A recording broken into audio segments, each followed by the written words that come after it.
All right, you're asking for it, so here it is. Listen to this. I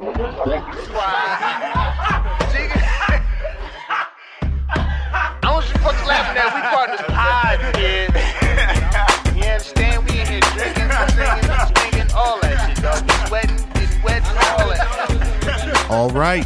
Welcome to the 185th episode of the Drinking Partners Podcast. Yes, this is our Baron Davis B. Diddy episode because I forgot he played for the Cavs. The NBA season is coming along, and he wore jersey number 85 when he played for the Cavs, and I just thought that was dope. And he's one of my favorite players. Electrifying, came into the league, very outspoken. I went to UCLA, which I'm not rocking with LA right now because they took LeBron, but it's cool. NBA season is upon us, and then I can get out of this NFL purgatory because right now, as we speak, apparently my Browns may or may not be doing well, and the Steelers are winning. So these Sundays are all too familiar for myself. No. They're both at the bottom of the AFC right now. So, yeah. But see, that's why I gotta avoid this season because it's a win for me to be at the bottom.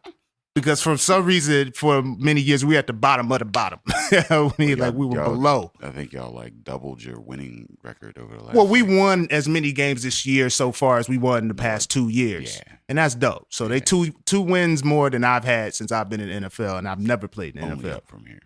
It's only up from here. That's how we'll title this podcast. Only up from here. I'm half of your hosting tandem, Ed Bailey. I'm joined as always with my co-host, Dave Bracey. Say what up to the people. What's good with you people? We are the Drinking Partners. And if you're looking for us, you can find us on epiccastnetwork.com/partnerspod. You can find us on iTunes, Stitcher, Libsyn, Google Play, and Spotify. Under Drinking Partners. You can find us on IG, Twitter, and Facebook at PartnersPod. 185 episodes, man. We've been asking y'all, and we will continue to ask y'all, man. Please hop on iTunes, hop on Facebook even. Rate and review. That's how we know we're doing well. That's how we let others know that we're doing well. And that's how we continue to do well. So please hop on iTunes, hop on Facebook, rate and review. Hey, listen, you love us. You see us in public. You tell us you love us. Now, please, at the click of a button, please tell the internet. Please tell the world. And look. 185 episodes in, I feel like we should just have a soundbite where I don't have to say this. They call that a live read. But I'm going to say it anyway for continuity purposes.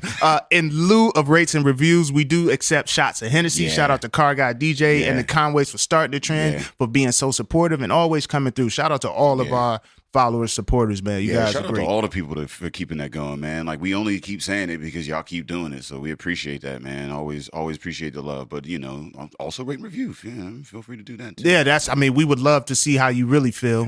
If you love a particular episode, tell us. Like, we'll shout it out. Yeah. You know what I mean? So, we appreciate that. And look, if you don't leave a rate or review and you don't bring us a shot of Hennessy, but you do want to see us, come to one of our live shows, man. Yeah. We're doing live shows all month basically now. Like we went from just doing an Epic Night downtown, and now we basically booked 3 weekends a month. Yeah, man. We got shows at Hitchhiker now. We got our first show popping off November Thumbs Up 2nd. Comedy. Thumbs Up Comedy, man. It's a free show.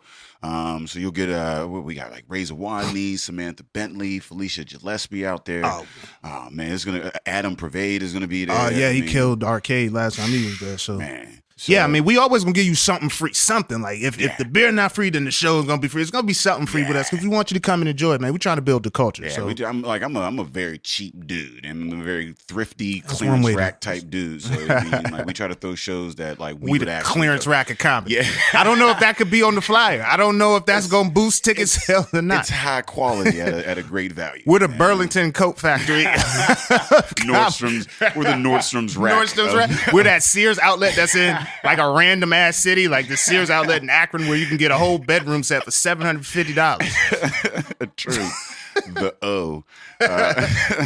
You could also catch us down at Mindful for game night once a month. And second Wednesday down there. Check out details for that coming up. And then also November 17th, we got Felonious Monk coming in. Felonious Monk out of Chicago. Chicago, bro. Chicago. Super excited to have him down at Arcade, November 17th. If you're looking for tickets for that, We that's famous now. Yeah, I mean, Comedy Central and whatnot. Once you get a couple of them TV credits, yeah, I mean, we rock on Chicago. I mean, Felonious Monk. Now we got him on the show. We both know Dave Hellum out of Chicago. He's writing on a couple times. He's writing on the Rail series. So Chicago's doing big things. That Rail series, I'm actually excited to see that. Yeah, man. That was watching him in Get Out. Like, was just watching him come up. Like to be able to see, because you come into comedy and you have these people that have already been established, but we've been able to actually watch his ascension. Yeah, so that's pretty dope.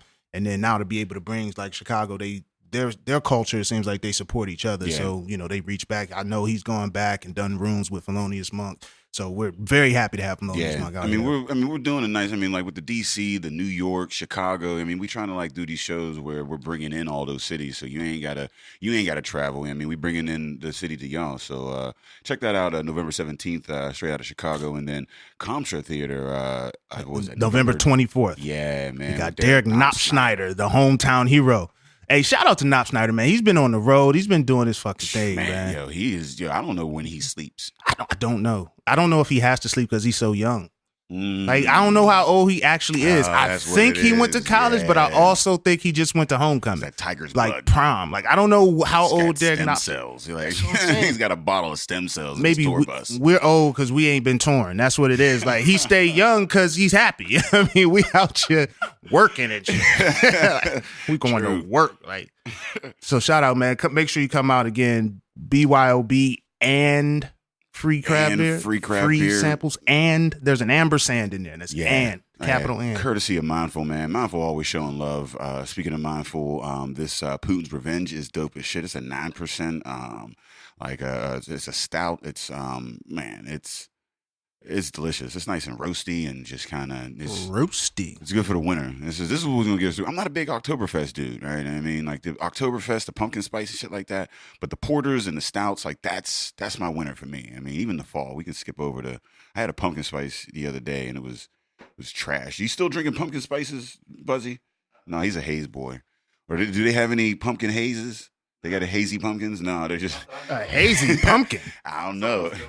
Yeah, somebody's got to be doing it. I mean, I don't want it. But they owe you money for that, then. They wasn't doing it before. I don't want any of it, but I'd imagine they're doing it. But you can skip that pumpkin shit and go straight to the stouts and porters for me. I actually got the Pop It. They just did their release of the Pop It. It's a spice lager. They did it on October 5th. I think it's really good. It's a good transition from summer into fall. So it's gateway beer. Gateway beer. Yeah. There we go. It's a gateway beer, but I really like it. I'm probably going to drink all of it. So y'all better get it in while it's still should be available. Enough cans here to get us through. Shout out to Mindful for not only sponsoring the podcast, but sponsoring all of our live events, man. Like I said, it is BYOB and free beer. Come out and support. Like I said, if you look for tickets for Comtra, that's ComtraTheater.ticketleap.com, ArcadeComedyTheater.com, and free 99 for that Hitchhiker show, man. November 2nd, come through.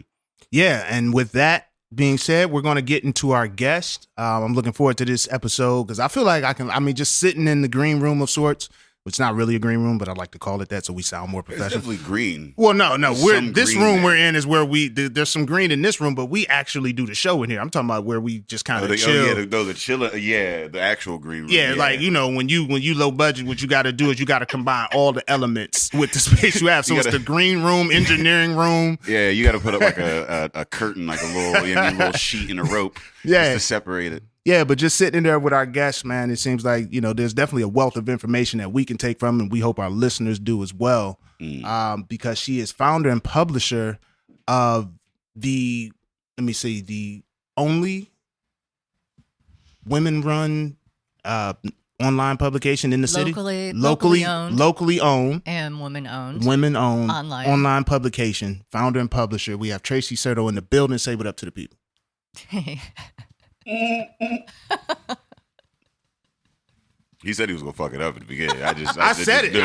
There's a lot of information. He lives up to his word. You did fine. Look, here's what's funny. I was trying to, when we were practicing, because we practiced this before, I said 100% on. She was like, people don't normally say that. And the way she said it was kind of like, yeah, don't say that. Well, it might be easier not to say that, but it's fine.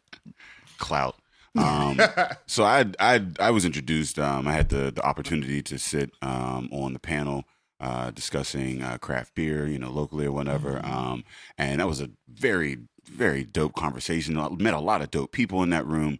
Down at Alloy 26, home of Fresh Fest. Shout out to Nova Place and the gang and whatnot. I haven't done that in a while. But yeah, I mean, it was a great event. I've also, good friends with Brian Conway and a few other writers that have written for NEXT Pittsburgh. Been a fan for years. Dope to have you finally in the building. I guess first question is tell us what NEXT Pittsburgh is and why, in the digital age where you have infinite sources of information and very limited attention span, like you chose to start an online publication. Yeah, well, actually, when we started, it was nearly 5 years ago. It'll be 5 years in March. Okay. So when we started, there really weren't that many around. There have been a lot more that have come out since. But our whole thing is we focus on the people, the places, and the ideas advancing the city and the region, and also the innovative and cool things going on in the region. So we don't write a lot about crime. We don't write a lot about lost jobs or fires or anything else like that. We're really very focused on what's moving the region forward and the people who are doing it. So in that sense, it's a pretty cool read. That's why so many people enjoy it. The other part of it is we really help our readers navigate the city. Okay. We do a lot of guides. We write about new breweries, new restaurants, what's going on, major projects, that kind of thing. Because we really believe that a very informed population would be better able to be civically engaged and better participate in their city and make it a better Pittsburgh for everybody. So that's kind of our thing. We're pretty much a niche publication. We do cover a lot of news. So how do you find your stories? The stories and whatnot. I mean, because I don't know, I don't understand journalism, so I don't. Yeah, are your journalists out searching for? Are you at the point now where people are coming to you? We have a lot of people coming at us. We have so much news, press releases, and reader tips, which we welcome. We read it all. We welcome it all, but we also have really good writers and beat reporters who are out there doing their thing. Christy Loughlin writes our Eat Drink stuff, and she's really tuned into breweries and restaurants and various things like that. Yeah, she's pretty dope. Yeah, she knows her stuff, and plus she's got a great sense of humor. Yeah, she's very funny. We love her. So it's kind of a combination. I'm out there a lot every day. People are always talking to me about what's going on. People are always pitching me story ideas. I go out to a new brewery and, someone will come up to me and they'll just start to say, hey, did you hear about such and such? Or, So it's kind of like us with like people come up to us with jokes like, hey, I got this one you can use. Right. I mean, is it much like us where we're like, probably not. Oh, that is just cute. Well, yeah, I would imagine you get pitched stories that you're like, come on, man, I can't waste data on that. Yeah, that happens too. Yes.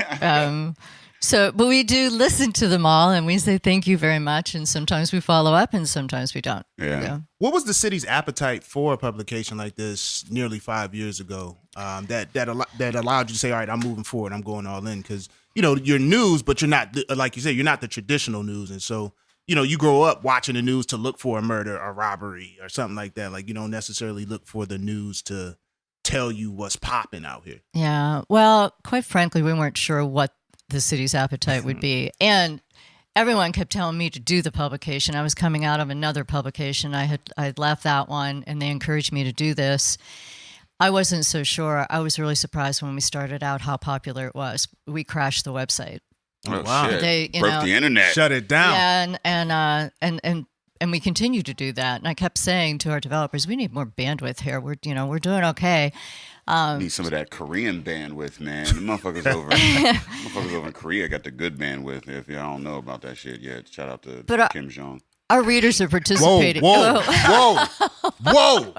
We try to grow, fam. Drinking Partners is not endorsed.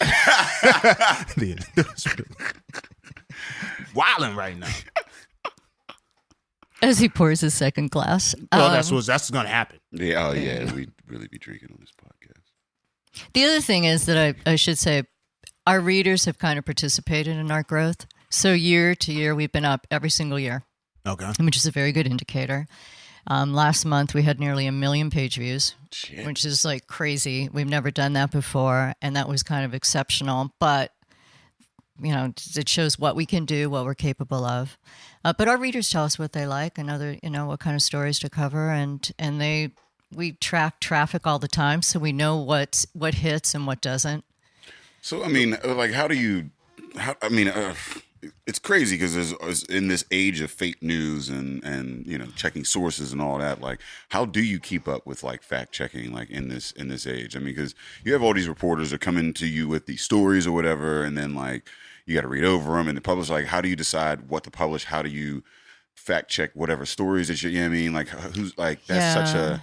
And then, like, because you can't always get it 100% right. So then, how do you deal with, redactions and things of that nature? Well, that's why we always say "according to" in our sources, especially our stories, especially when there's something new. Like when we're dealing with a new business, we don't know this guy. We always say, "Well, what'd you do before? Before you opened this, what were you doing?" And if none of us know this person or this group of people, we're always very careful about here's what they're saying. So if we do have to issue a correction in the future, we always do it very quickly, and we'll make note of it online. But sometimes we don't get it right. I mean, we publish a lot of stories every week. We try hard. Sometimes we don't quite hear it right. We might not write it down. We think we got it right. So we're good at issuing fast corrections where accuracy is really important to us. But other times, people just don't. They're not just talking. They're not getting it right. And that's not always on us. We say, well, here's what he says, or here's why he's opening this or doing this or whatever. But most of the time, it works. We do have trusted sources. We have good reporters. They know what kind of questions to ask. They know what kind of follow-up questions to ask. And we do check on things. So where do you fall in that whole, like, when you say your news source would fall in that whole, like, graph of left, right, politics or whatever. I mean, like, are you more of a left leaning, a center type of a right? Do you come from a neutral standpoint and just report? Like, how do you? No, well, neutral. 4 years ago, even 2 years ago, I would have said, yeah, we're not really, you can't, we wouldn't have even declared it. But in the last 2 years, we have felt more of a need to be progressive and to come out and swinging, as some people do, and to be more advocates of, certain things. So, yeah, we're more progressive. And we've become more progressive, I think, in the past few years. I think it's been necessary. Yeah, I think that right? if you just stood still in the last 2 years, you became more progressive because the city's changing right as hell. No, the whole country has gone right as shit. So I mean, if you just everything's changing, yeah, it kind of stood. But yeah, I mean. So one of the stories we're about to do, we just added a column called On Media with Andy Conti from the Center for Media Innovation at Point Park. And the next story he's going to write is one that we really want to do, is about how the Post-Gazette has gone right in their editorial content and how the Trib Review has gone the other direction. Really interesting, the way things have changed. Trib has gone, wait, gone left? Is on left? Have you read the Trib Review editorial? I've not read a long Well, I know a lot of people no longer read it, but it's true. So when the Boston Globe had that whole movement about, uniting the press and saying it because, the whole backlash against the press and Trump, the Trib Review did a very nice piece about it. Why free press matters. The Post-Gazette, I don't know if you read it, they did a piece on, this is important, but, and then they started slamming the media for being too negative about Trump and not doing this, not doing that. Two very different viewpoints on the same topic, and I think that alone was very significant about what's going on. So now, when you do a piece where you identify someone as leftist or rightist or whatever, like how do you think that's going to be perceived? Do you have to be in contact with them? Like, does that start like an internal beef amongst media? Like, you told the world I'm left. You know what I mean? We ain't really left. Like, how does that work? Well, we actually asked them. Okay, so you did reach out to them. Oh, we will. He's writing the article right now. Okay. So yeah, he will ask the questions. He will say, "Hey, here's a perception. What's your response to this?" Or "You wrote this." A lot of it's like, they've already done it. It's like show, don't tell kind of thing.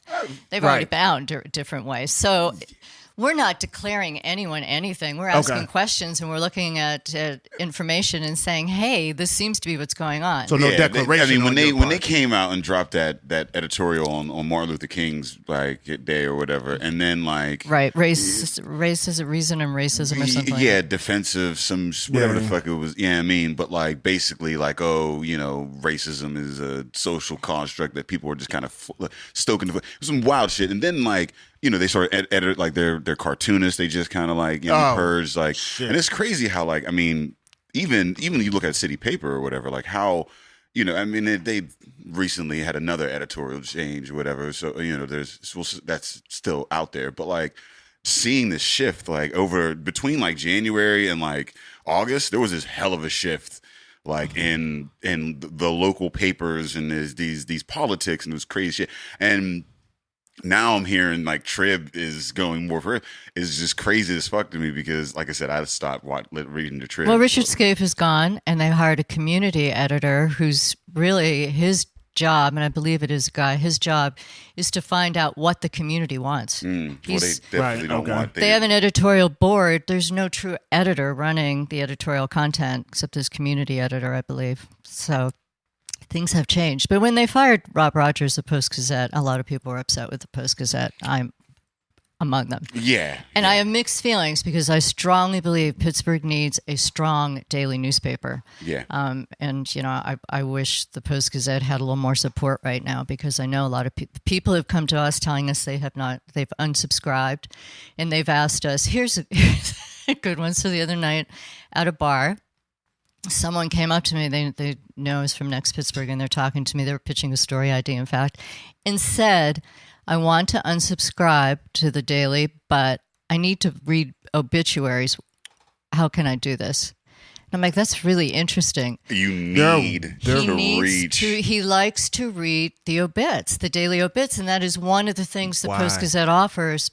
I don't know. I didn't question that. But he was asking me for a solution, and I said, I'm going to have to think about that one. So but there are NEXT Pittsburgh's things. coming out with an obit? No. I'm thinking, I don't even know how to do that. How do you swag that up? I was going to say, like, where do you get to your obits from? I was looking for an obit writer. I have no idea how to begin. Video obituaries, like tributes, like y'all could do that. So somebody make a video tribute and then put it on the site, and y'all have like one obituary a day. That's some money, boo. That's wild. That would have been my question. I'd have just been like, so why do you? Yeah, how does this factor into like your work life? Are you like in real estate where you just try to go to auctions that are maybe he's in properties cremation and probate or something? Owns a funeral parlor, maybe. I don't know. Maybe I don't know how widely read the obituaries are. Maybe they're more popular than I think. But no one else. But no one else is doing them. If they're still a part of the paper, I'd imagine somebody wants them, like right or. I mean, somebody has. Someone's done it. Somebody's clicking on that shit, right? Like I've read them. Like if I've been just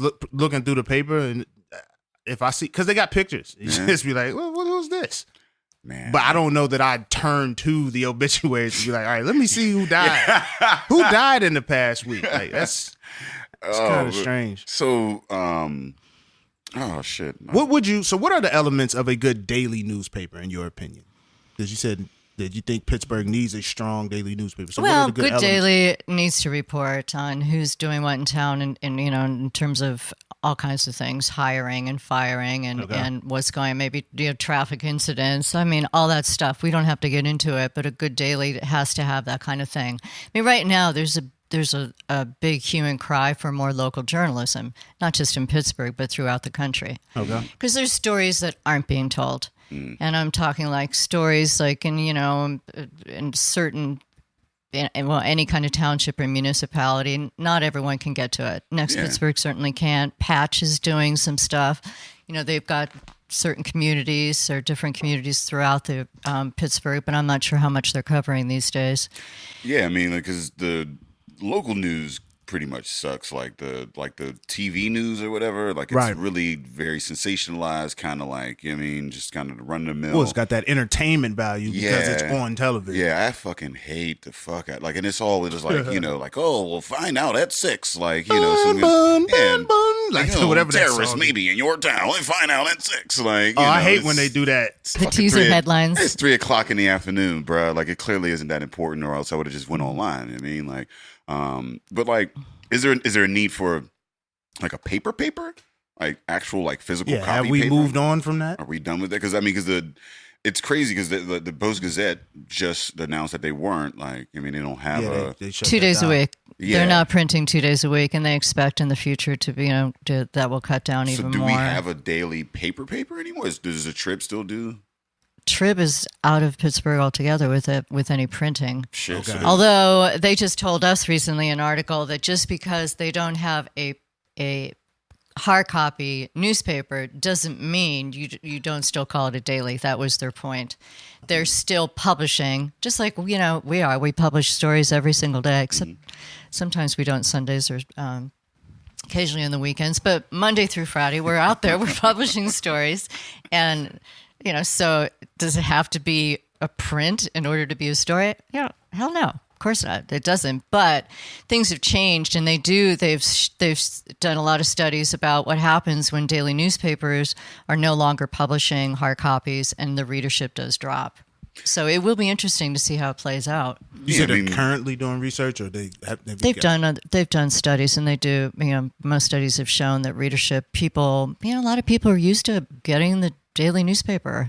I mean, it has like physical space in like the real world, whereas like digitally, like it's just there's no. It doesn't have like you're just vying for like if you can pay enough to get in their feed, or if you happen to social media or whatever, like on their phones or whatever. But like with a hard copy, like you could just be standing at the bus stop and happen to just see a paper there, and like that's going to be different. There's only one of those there, whereas like if you on your phone, it's highly visible, and you're right, it's there, and it's in a lot of different locations. Online, you have to kind of look for it, or you have to subscribe to get it every day, that kind of thing. So then, how do you drive people to your publication with all anybody can look to anything and call it news at this point? It feels like, it's not going to be good news, it's not going to be accurate, but you can go anywhere and get news on the internet. How do you drive people to Next Pittsburgh? Well, we do it in a number of ways. One of the things that's like top priority is we really pride ourselves on good writing, compelling writing, good headlines. Headlines are very important online. Stories very important. Keeping people interested in the story as they read along. That's all very important. I feel like you'd be very good at the headlines part. The headlines. But just making up. It's an art, man. Headlines. It's an art. I want to number them. I could get down. I got 2-3 free time. 2 minutes of free time. We know a week. who to call on now. Here we go. So one of the things we do, we push out it, and we e-blast several times a week. But we're on social media. We have a lot of people sharing our stories. We hear from a lot of people that they see us a lot online. And that's a good sign. So other people push the content out for us. But in order for them to do that, we have to deliver really good stories for that to happen. So with visibility now, being locally owned, do you think it's an asset to have? Because you have interesting journalists too. Like these are cool people. So like you get cool. Like we know Brian very well. Like he'll drive me to the site just through my interaction with him. Whereas with larger publications, I don't know if I've ever seen the editors or seen the people who are writing this stuff. Like I don't see them out and about, but they report on it. It just doesn't feel. It feels disingenuous of sorts, because it's like you just reporting something, whereas on Next Pittsburgh, they live in it. Like they're writing on something that they're interested in and that they're actually participating in. It's actually a really interesting point, and it harkens back to the point about hiring the right people. Mm-hmm. And you're right, they're living it. And it matters to them and our staff. I hate the word passionate, it's overused, but we're really passionate about what we do. And we see the impact we have, through our stories, and it really matters. So, I mean, how do you, as a woman in this industry, we was gonna get there. We had to go there. Yeah. I mean, how do you get here to the point where you own your own publication? Because it couldn't have been a easy road.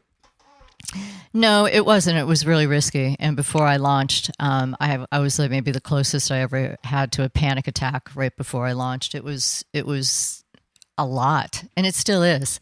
But somehow it's worked. I've learned to relax a little bit. I've learned to enjoy it more because I really, really love what I do. Can't imagine doing anything else. And I think when you really believe in something and you know there's a need for it, and we know there's a need for good local journalism. We look at what's out there. We try not to repeat stories that other people are doing. We really like to do different things, and we see other media, they like to do different things too, and sometimes it just really works like that. It's a beautiful thing. Now, how difficult is that to like not report on something that someone's already reported on? Well, it's hard. There are times, there was a story we did recently on the lagoon, the lagoon that's being added to the Esplanade development on the north side. I've heard very little about it. None of those words make sense to me. I know a lagoon has something to do with water. There's a north side I don't lagoon. know what it is. I just know it has something to do with water. I think you might put a canoe in it. I don't know. Is it a moat? Could it be a moat? Is it a lagoon? Is it a swamp? I don't know. It's somewhere. It's a swoat. It's somewhere between swamp. Is it a kiddie pool with grass in it? Like I don't. That's a good one. A north side lagoon. You don't transport goods across a lagoon. I know that it might have a bridge. I don't know. What is a lagoon? And where is the lagoon on the north side? Are they always blue? The lagoon. The lagoon is planned for the north side.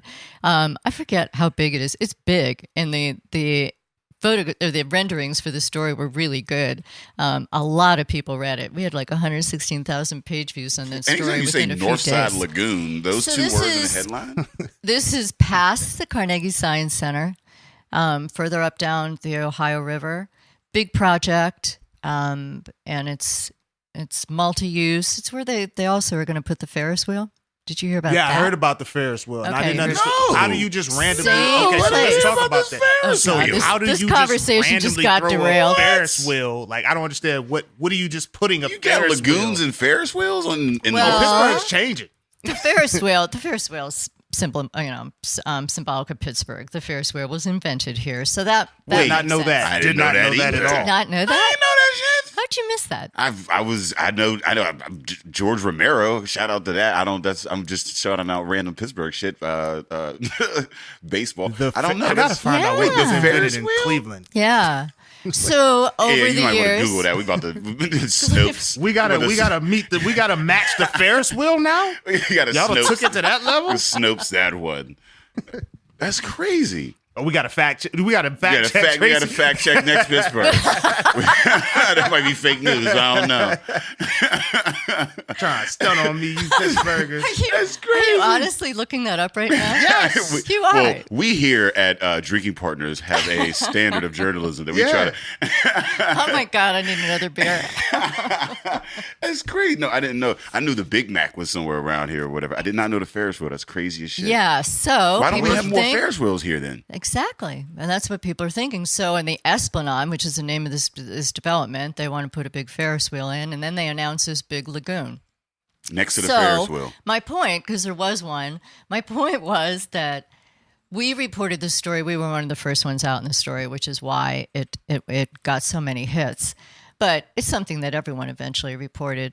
But there are times when a story is big or there's big interest, a lot of people, I mean, it's not like everyone's reading the mainstream daily right now.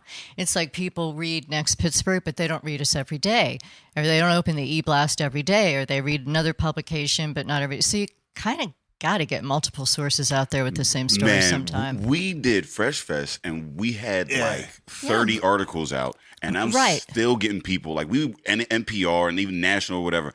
I still get people that come up to like, well, how did I never hear about this? What was that? You know what you should do, right? You should do some Facebook advertising. Maybe that'll help your festival. And I'm like, what?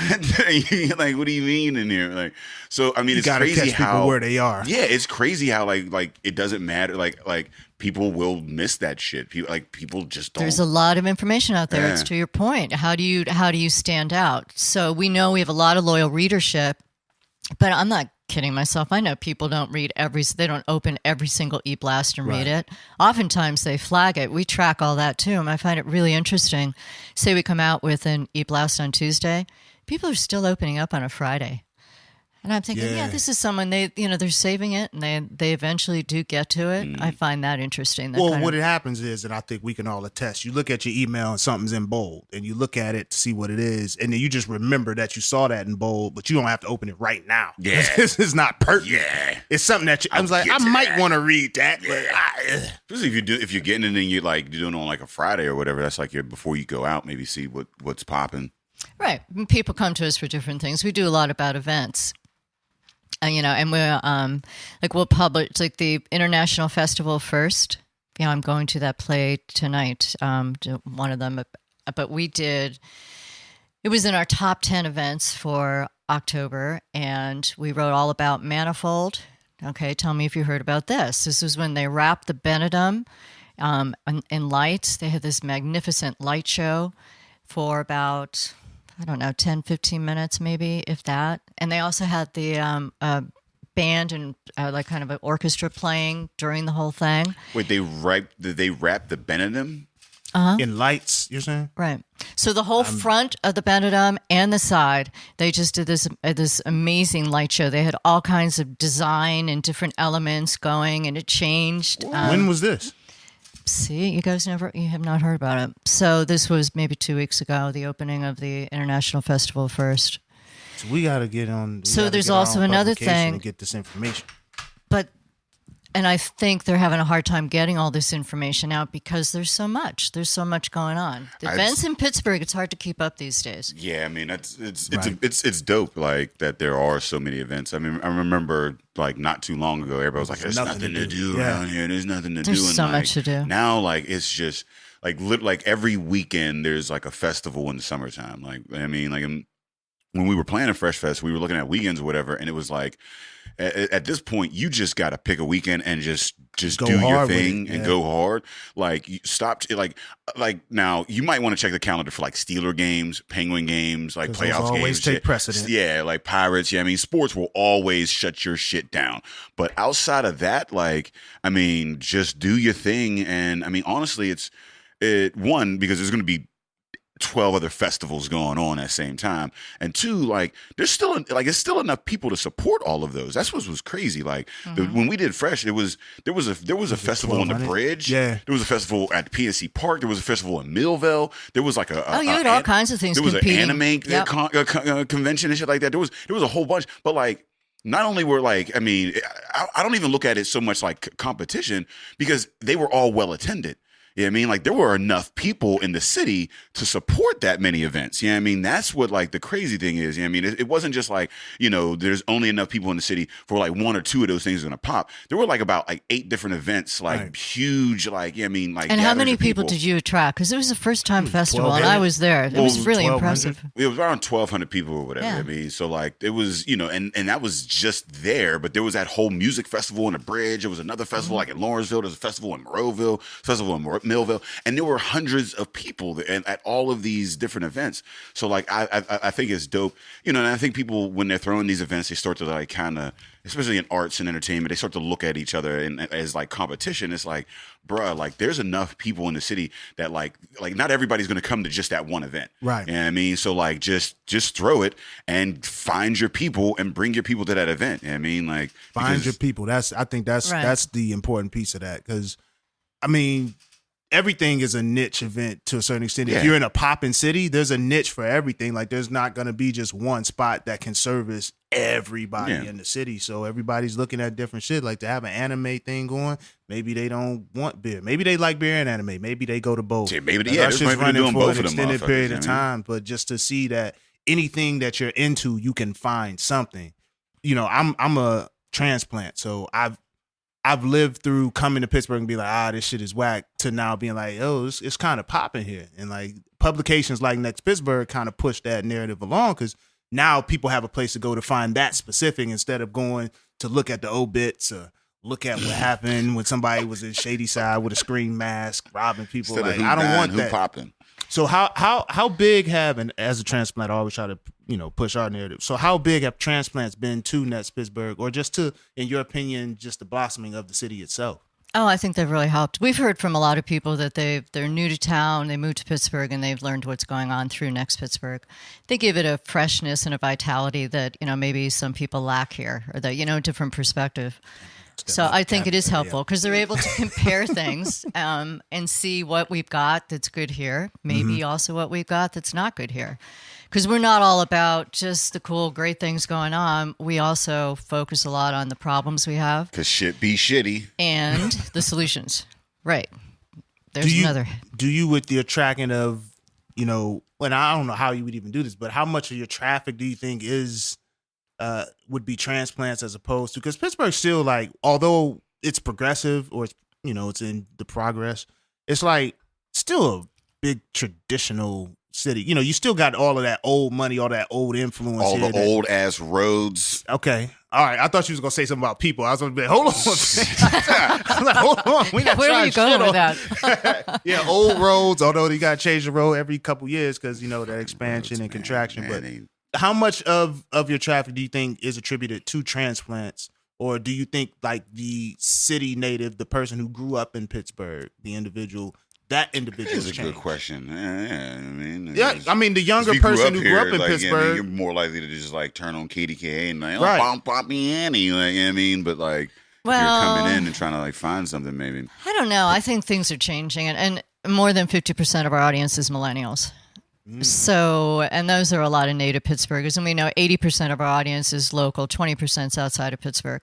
Oh, so we know you got those New facts. York, Philadelphia, and we know where they're coming from. Some of those people are traveling and clicking on us when they're out of town.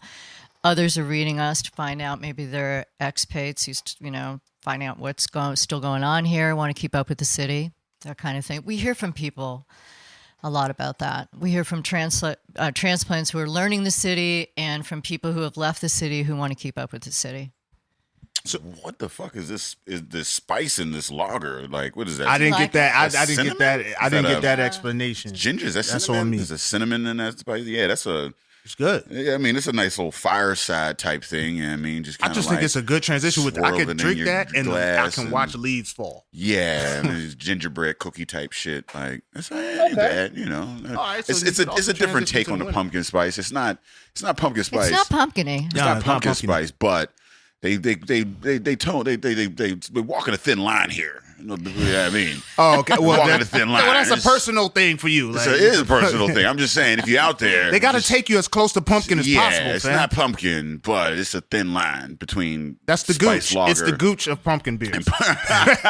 It's the warning track of pumpkin.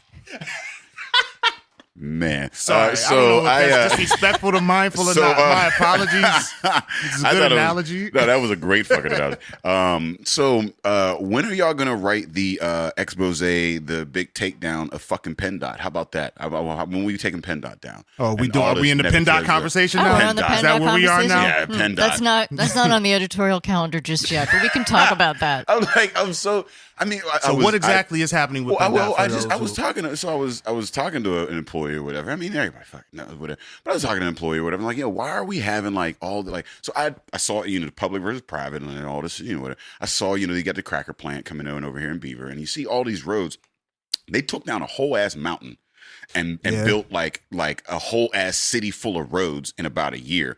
We own about year 4 of this fucking bridge getting painted.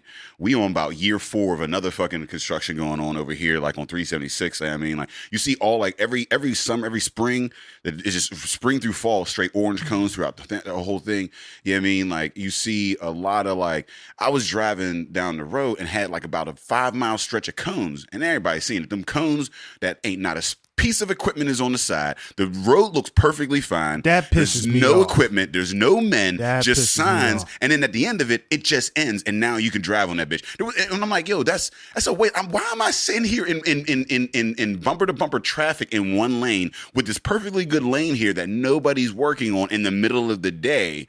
And like, so I talked to this PennDOT worker, and he was like, well, the thing is that there's a lot of nepotism going on. You know what I mean? Like, so it's not like the best of the best, or like, he's like, we get these orders from the people higher up. And sometimes we'll spend a whole day setting up, and then they'll just change the orders, and then we got to go set some other shit up somewhere else or whatever. And it's like, he's like, I feel like I think it would be better managed if you were hiring the best people, but they're not hiring the best people. They're hiring their best family. Yeah.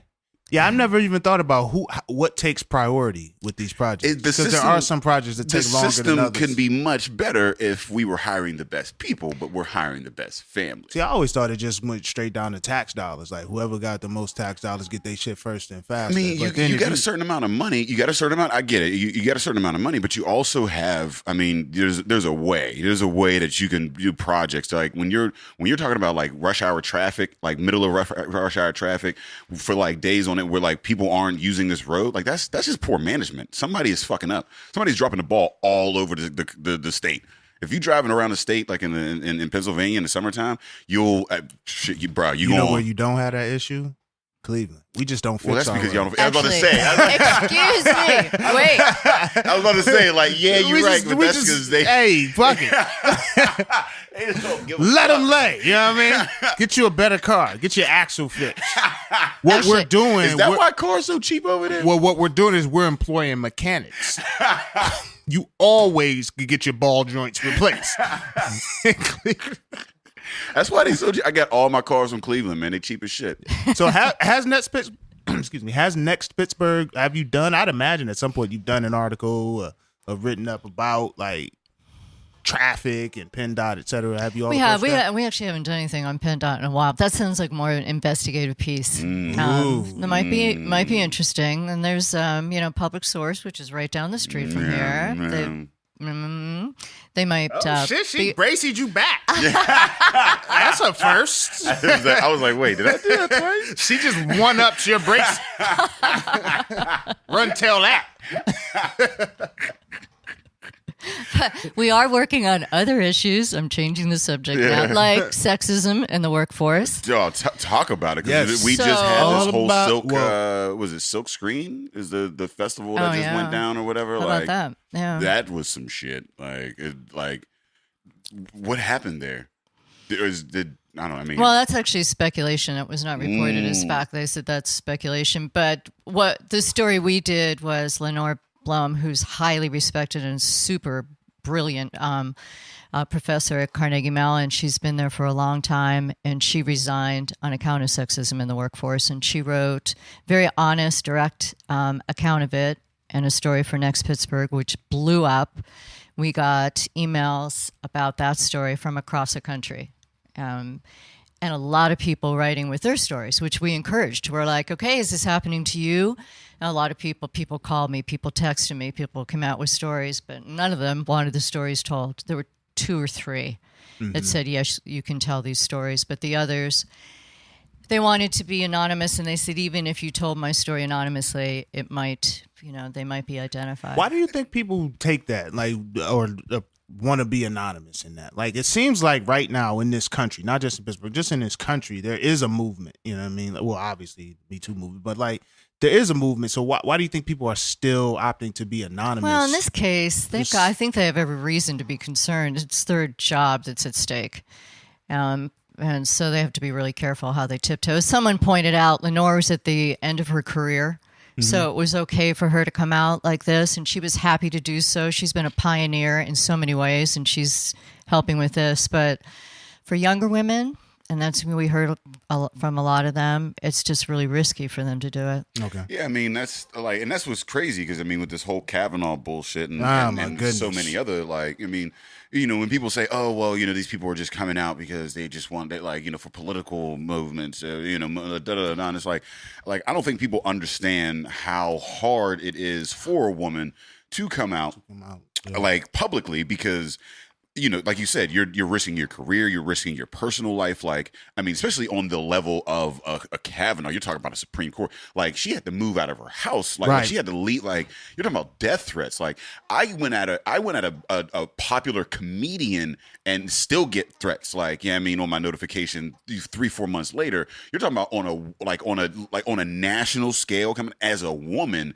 And when women, they're already told to be like, yo, shut the fuck up and just stay in your role or whatever. So like that whole accusation that like, you know, women are just, you know, throwing these accusations out there to like ruin men. It's like, that's not, that doesn't make sense because like they've been silent this whole time just to get by. Like, yeah, I mean, like if they wanted to ruin them, they could have ruined them, like, or at least tried. But the fact of the matter is that even coming out, like they say, like it's less than 1% of rapists go to jail. Right. You know what I mean? So like, even if you come out, you can ruin your whole fucking life and career, and then nothing actually happens. And then nothing actually happens, right? That's nothing what, yeah, I mean. So Uh-huh. like, so for people to be like, oh, well, they're just doing it to ruin the career. It's like, that's like, oh, I came out because I thought I was going to get it in the NFL. Like your chances of doing that is so slim that it's like, why would that be your motivation? I mean, it's such a hard thing to prove.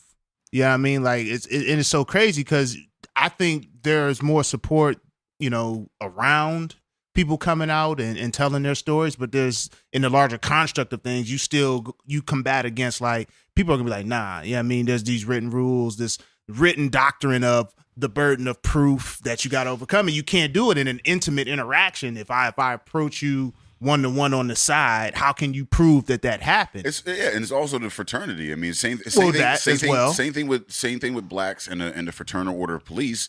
You have women in the workplace and like this unspoken fraternal order of men who like the cover-ups. Yeah, exactly. The cover-ups and the whole nine. So I mean, like you're reporting this to men in power. So you have to hope that this man in power that to a part of the construct. Yeah, like, part of it. Like it's just gonna be one of the good ones that'll be like, all right, yeah. I mean, like that's so a good example. So someone emailed me this and she said she complained about it's not sexual assault, it's sexism in the workforce, Mm-hmm. two different things.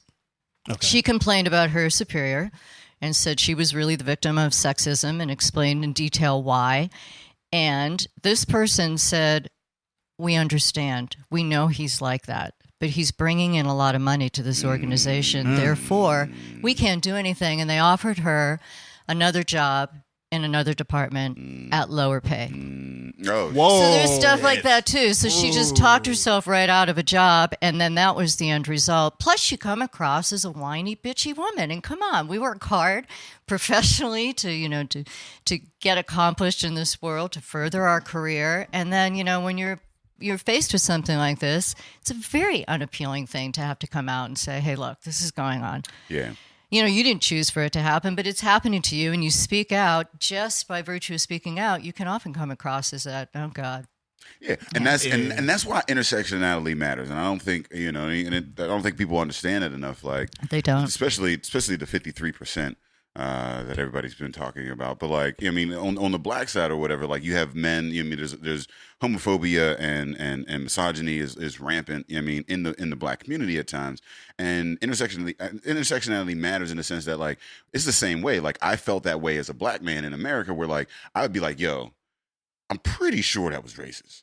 And like, because it's so hard, it's so subtle, it's like, it's hard to prove that. Like, so when you say that, people are like, are you sure? Because you probably was just taking that the wrong way. You can't prove intent. Yeah, you can't prove it. So it's like, so instead of saying it, like you just kind of like hold on to it, because like to come out, like to drop that, like that race card or whatever, like that's huge. Yeah. I mean, you got to be super sure about that shit. And you got to make sure that you got the right people around you, because if you drop that shit, you might just have a consortium of people be like, yo, you just wilding, bro. We got to get you out of here. Yeah, the burden proof is always on the very much the accuser. same thing. Yeah, I mean, so like, and it's hard to prove, and it's those little slights. It's death by there's a lot of 1,000 code cuts. speech. It goes on every single day. We all know it exists, but calling it out is difficult. Yeah. So that's why we did this article. That's why we want more stories coming out. And that's why we're following up. We're going to be doing a study and a survey about sexism in Pittsburgh. Yeah, it's crazy. Like in this time, yo, I'm starting to really feel like, man, are men just trash? Like we be kind of trash for real. Like trash. and it makes me examine myself, because I may have unconscious biases that I don't even realize. Well, obviously implicit and unconscious, but unconscious bias is a real thing. Like they teach sales reps about unconscious bias, so you cannot, look at someone and say, all right, I'm not going to try to sell them that, because they might have opportunity, but you don't look at applying that to the rest of your life. Like there are unconscious biases in a lot of shit. And it's weird because I think men have that, like we intrinsically have unconscious bias, right? And I don't know if I see that with women all the time. Like women seem to be a little more open to let's see how this can work, or let's see if we can make this work type of thing. And men are like, no, it has to be this way a lot of times. And that's why when you can bring things up and you can make people more aware of what's going on and enlightening them a bit more. Like men have a tendency to really interrupt women in meetings. Everyone knows it. Yeah. Women have a hard time sometimes in meetings getting their voices heard. Or this is when people will tell you it happens over and over. You're interrupting me, you know. Yeah, I was watching it. I was thinking that. Time. No, it was weird because it was funny because I was thinking that too. Like, damn, have we interrupted her during this podcast? We interrupt. Just so you know, we're equal opportunity interrupters. Yeah, we interrupt all of them. But it's weird. Like, as a man, you gotta be like, if you try not to be wrong, you gotta kind of be on the edge of your seat. Like, am I doing shit right? All right, we're gonna listen to every podcast, see how many times you interrupted me and how many times I would you love interrupted love to see the statistics on that. Oh, it's about to be a movement against me. I'm fucked. Now here's another example that's even better. So you're in a meeting, a woman's in a meeting, and she brings up a good point, and no one responds. Let's say it's a group mostly of men, because that's often the case.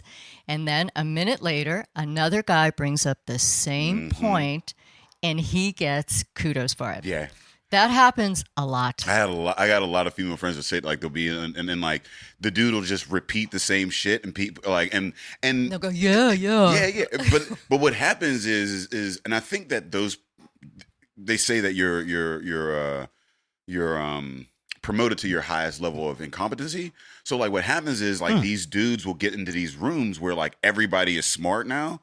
And like they got there by like more or less kind of like piggybacking off of women. Right. And like the people in the room, even the men in the room, like will be like, everybody will just kind of look at that dude and be like, yo, what the fuck are you doing? Like, why are you just like, yeah, I said that. Yeah, we get it.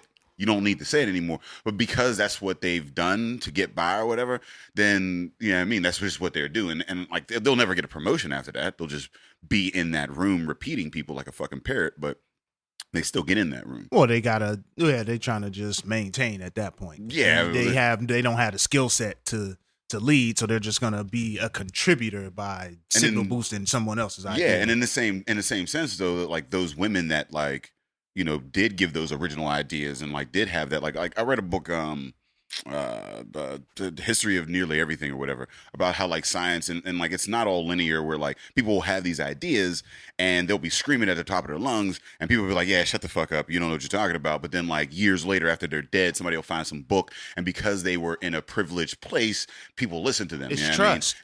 And there's a lot of women in science. I mean, a lot of women in history that have changed the world, but like the credit was stolen from them. And same thing. I mean, it's just oppressed people in general. I mean, well, it's trust. So if I'm in a boardroom, okay, I'm gonna listen to that top producer before I listen to anyone else, because I'm gonna go. They have a track record, right? But like where it becomes problematic is, why are we not entrusting these individuals? Like, it's not just that we're ignoring the fact that they said this. Why don't we have the trust in this individual to accept that idea? Why do we hear that same idea in the same scope of time, and I hear from this other person, it's like, oh yeah, that's a great idea, but I just heard it, but I'm not really listening for this person. It's just the capacity to be open-minded, to hear other viewpoints. Right. And that's why, you know, like I said, some people just need to be enlightened about that. So we feel by writing about this and making it, you know, so men will read it and think, gee, you know, maybe I've done that in this situation, because you're right. That's, you know, we all have biases and we're not always aware of them. But if you have the desire to overcome them and to work on it, you know, then things will eventually change. Nobody's born woke. You know what I mean? No, I think that's the thing that people don't understand. Like, woke is a sliding scale too. Yeah, like I still have like I'm gonna look at myself like 10 years. Hopefully, I'll look at myself 10 years from now and be like, I can't believe I was doing that shit. Same thing that I look at myself 10 years ago and be like, man, was you doing that shit really? So I mean, hopefully, but a lot of people take any kind of criticism of themselves as like a personal slight, and they're like, oh my god, you think I'm a bad person? It's like, no, you could be a very good person with bad qualities. You know what I mean? Like, you know what I mean? There are some good racists out there. I'm gonna say that. There are some people that do a lot of good shit that have very negative views of people that are outside of themselves. You know what I mean? Like the others. You know what I mean? Like, you know, there are good black people that hate gay people. There are good white people that like, I mean, there are good women there are good men that like but it's the ability to grow from that. if you're always that and you never grow, and that on your epitaph was like, yo, that motherfucker hated niggers, then you're just a terrible person, and that was a waste of a lifetime. But if you grew up in a rural neighborhood where that was all you knew, and somehow you were open up to change, and like you were open up to, like, there's a lot of people that grew up in a trailer park somewhere in West Virginia hating, burning crosses, and is now teaching maybe African American studies somewhere in fucking like Yale or some shit because again, just on some crazy shit, but I'm saying it's the growth. And you can hear that and say, hey, that's a terrible thing about you. You need to change that and go, you know what, fuck that, and rally against it. Or you can say, all right, well, you know what, you're right. Let's move forward. I think growth is important. So like when I look at myself, there's growth within the 4 years that we've been doing this podcast. I look at things differently. I'm open to more things. Now, how do you look at growth for Next Pittsburgh? What is growth? That's a really good question. And something you just said, Dave, people aren't born woke. And even in our industry where we're really so up in issues and so sensitive to, listening to people and being open-minded and everything, we make mistakes too. Mm-hmm. We find ourselves reporting on something and saying, wait a minute, we asked the same question of a guy? No, we wouldn't. We got to stop that. And that was really just a few months ago. And I thought, man, if we're screwing up there, where else are we screwing up? We're lucky we have an audience to keep us in check, but not always. So we look at growth. Well, one example I would say in the past, 4+ years of publishing, almost 5 years of publishing, I think we do a much, much better job now than we did at the start for covering different areas of diversity and inclusion. Much better. In many different ways. So we were, on the major things, you think you get it straight, but it's sometimes the minor, more subtle things that you think, hey, for instance, we did some story about a school program, free lunch program, and we specifically did not run a photo featuring black kids. We ran a photo featuring white kids. Because we thought, no, because this is just too stereotypical. We wanted a photo featuring diverse kids. We didn't have a choice. It was either this choice or that choice, and we had a deadline. That's what we chose. Those are the kind of things. I think in that area, I've seen our entire staff grow. Our entire staff is more open-minded, more generous in spirit. I think, they're all working towards this goal. We started a section in NEXT Pittsburgh recently called Pittsburgh for All. It's fun. It's great. It's funded by Pittsburgh Foundation. Kitty Julian, do you know her? Kitty Julian. No, I'm familiar with Pittsburgh Foundation, but not Kitty Julian. She and I have been talking about this for years because she initially wanted to start a whole publication about diversity. And this is back 8 years ago when people weren't even sure what exactly it was or included or anything else.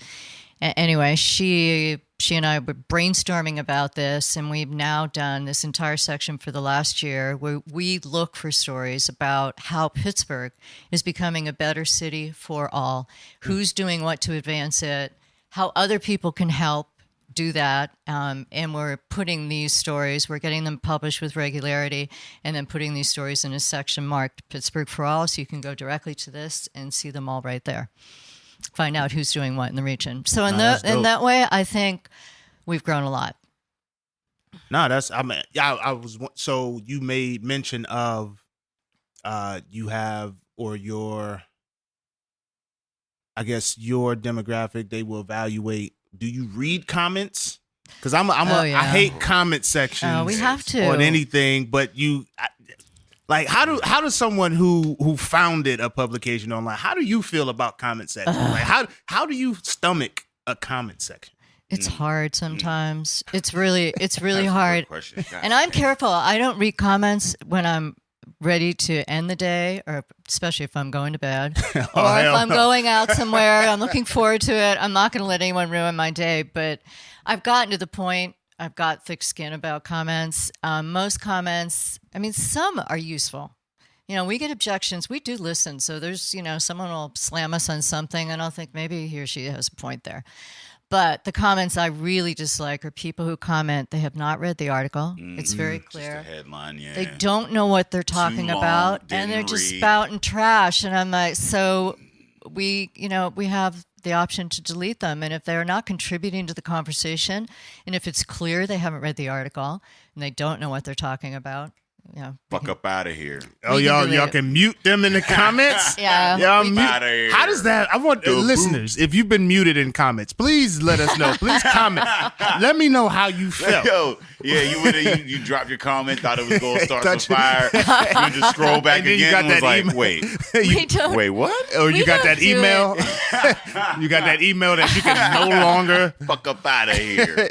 You clicked on it and your browser was like, nah, they said no. It's kind Your whole of a account double-edged has been sword. deleted. We ask people to please comment, and then sometimes we want to say, please stop commenting. Yeah. But there are plenty of people. I think it pushes out the people who are really well-informed and who would like to comment. They don't comment like they used to, because when they comment, they get the negative feedback. Right. You know, they hear from the people who don't know, they haven't read the article, don't know what they're talking about, and they respond. So you get the good comments pushed out by the bad comments. And I do know a lot of people who no longer read comments, and I completely understand why. I can agree with that, because sometimes I want to comment and I'm just like, I don't want to deal with your opinion of my Exactly. comment. I'm giving my opinion on this. Like, I'm the type, if I give an opinion on an article or something like that, I'm just doing that. I'm leaving that there. So for you to ingest or whatever, you can hold on to that, or you can include that in the comment that you want to leave. But I'm not trying to start a discussion. And don't leave a comment if you don't want a discussion. That's then. why I Fuck don't that. leave Yeah, comments. Don't leave comments if you don't want discussion. It's a public I don't have the forum. time to You're fucking in be public. discussing You're this like, shit. oh, let's have a. Now you just want to have a one-way conversation. No. They They wrote an article. That was a one-way comment. It's not like I leave a it's not comment. a one-way in the- conversation because there's a comment section underneath it. But the person who wrote the article doesn't always be in the comment section. Listen, but if you wrote an article, I guarantee, like most, I mean, if you wrote an article, you probably shouldn't. Some people don't, or whatever. Exactly. But it's still a two-way conversation. It's an opportunity for the community to engage. Nah, bro, I'm not. So you I'm can't not, be mad. I'm not going You back can't and be forth mad with a if dude from Milwaukee. You don't have to go back and forth. You can go back. He can go forth, and then that could be the end of it. You can leave it at that. But you can't be mad if you put out anything out there and somebody comments on it. I hate a motherfucker to be like on Twitter, they'll like tweet some shit, and then a motherfucker comment to be like, why is you in my mentions? Motherfucker, it's social I media. won't do that. I won't do that. Yeah. No, I don't. Now, I'm you not can saying if ignore I the leave, mentions. if I put something out there, if I put out like a tweet and you comment, if I see it and I want to respond, I'll respond. But like if I read an article, I don't comment because I don't want somebody who's not invested in the publishing of that article to then start something, because I've been in back and forth and I'm just like, nah, fuck this. Like what I do and what a lot of people do in this world is smart, I take that to wifey. Like I take it to wifey, like she gonna get all this work. Like she gonna get all this work. So I don't have to argue with this random dude from Milwaukee. Nah, I don't want to do that, bro. But I think a lot of people feel that way. They don't want to become a target. Yeah. Right. You know, so they avoid commenting because it can be a wonderful thing, a great forum for discussion, and sometimes it works that way. All I'm saying is, I agree with you. If you do comment, do know that motherfuckers got a Right, you got right the stomach to come for back. that, You know and what that's I mean?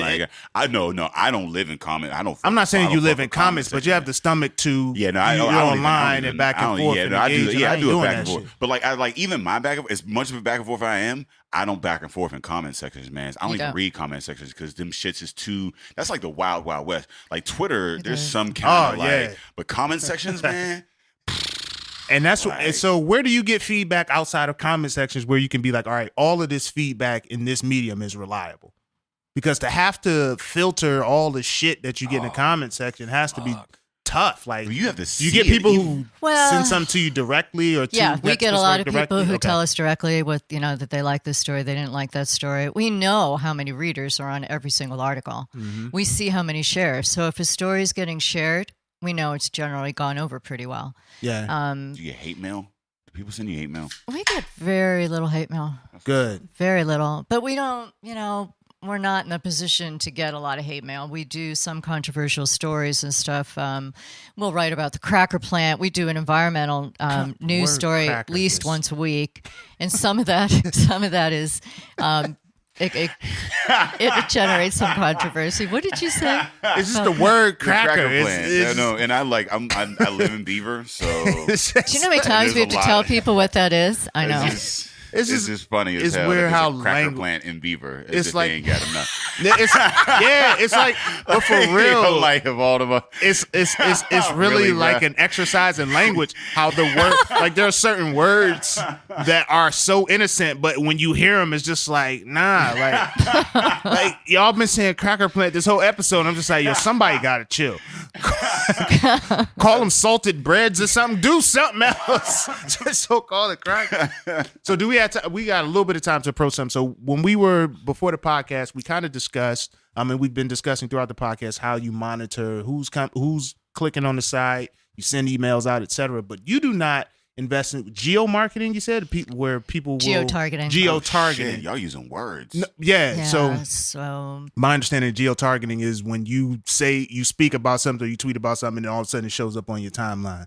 But I would imagine that you, NEXT Pittsburgh, is a target for people who want to geo-target, and you're saying you don't invest in that at all. We are not doing it. So geo-targeting in the sense that you're talking about, and it happens a lot. So say you're downtown, you're approaching Fifth Avenue, you might get a pop-up text or an ad that says, gee, there's this certain bank right nearby you, and you should consider, visiting and that kind of thing. Wait. Let me just get this straight. Let me just get this straight, right? So they're using your GPS on your phone to know where you're at and whether or not. So it's just like Minority Report, where like you're just walking through and like fucking ads are coming up as you're like approaching by. So they're using your location to let you know. So they are following us because like you just be walking past Saks Fifth Avenue and they'd be like, oh hey, bro, they got that embedded in their security systems, and they do it within apps. So a lot of people don't even know they're doing it. They accept an app and the app will say something like, will you allow the location? And most people just say, yeah, they just want to download the app and get to it. You're giving them permission to know where you are geographically and they can track you.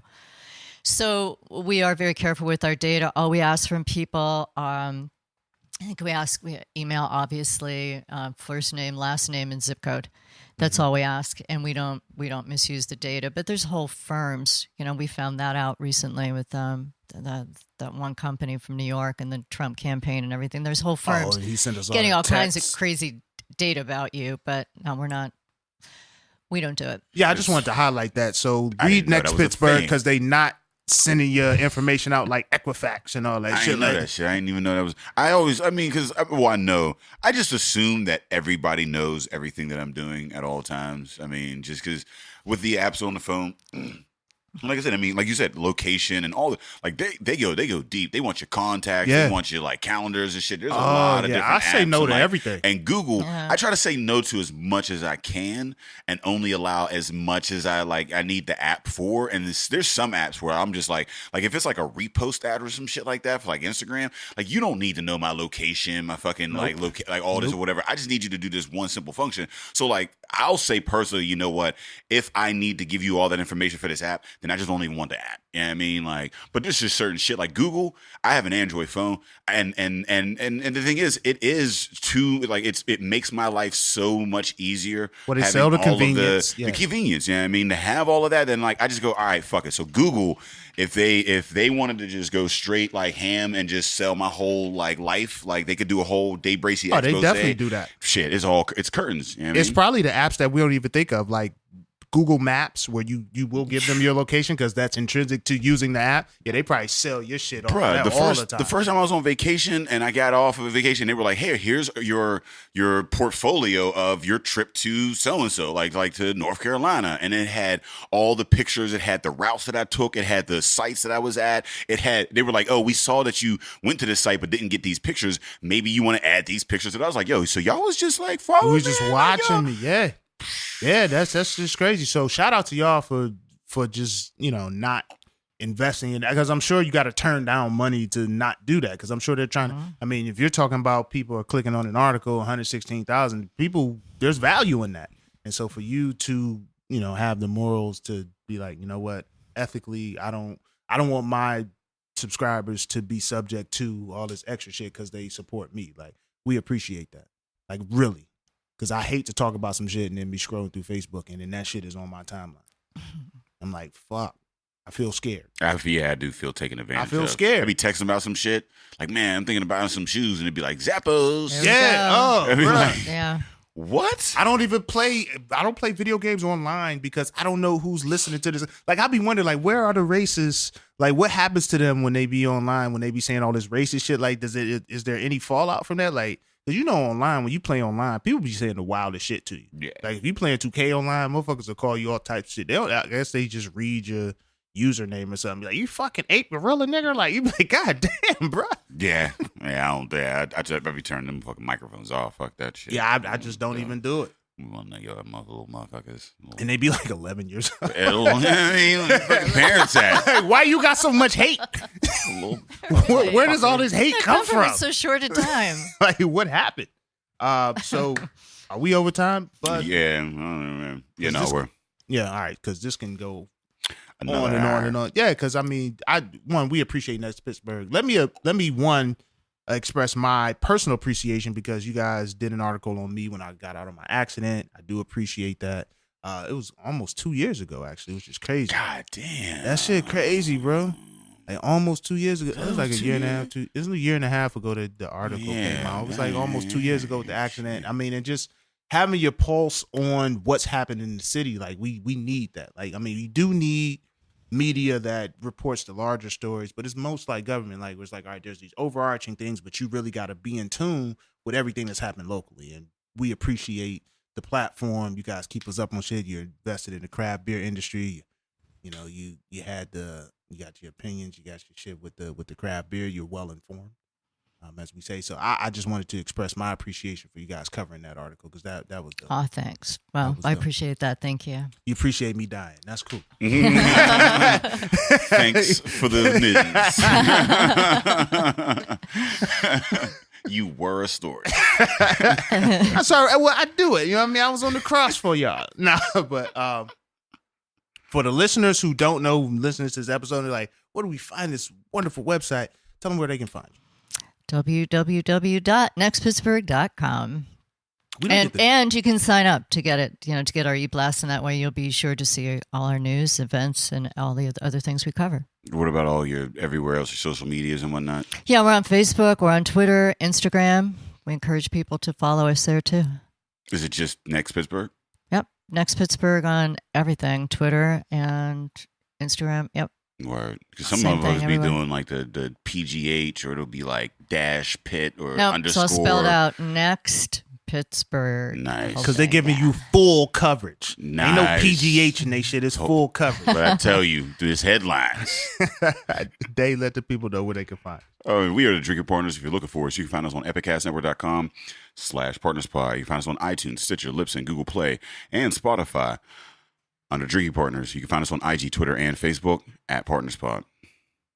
Hey, listen, again, we want to thank our guest, Tracy Certo, for coming out, sitting down with us. I know you got a busy schedule. You got to keep the city pumping. You got to keep the city popping. So we appreciate you coming out and chilling with us. Make sure you check out NEXT Pittsburgh. If you're from the city and you thinking the city ain't got shit going on, check it out, man. They'll tell you what's going on. If you're new to the city and you're trying to find out what's going on, they'll tell you what's going on. As always, Drinking Partners is the crew. Epicast is the family, and we out. Thank you. I love those shoes. Man. Pizza. Yeah. That's all.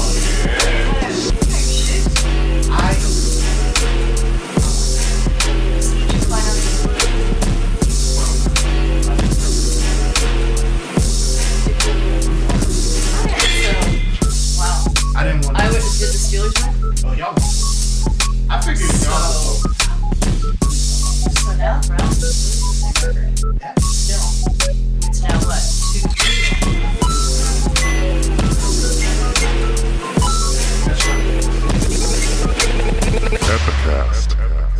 At least the second game.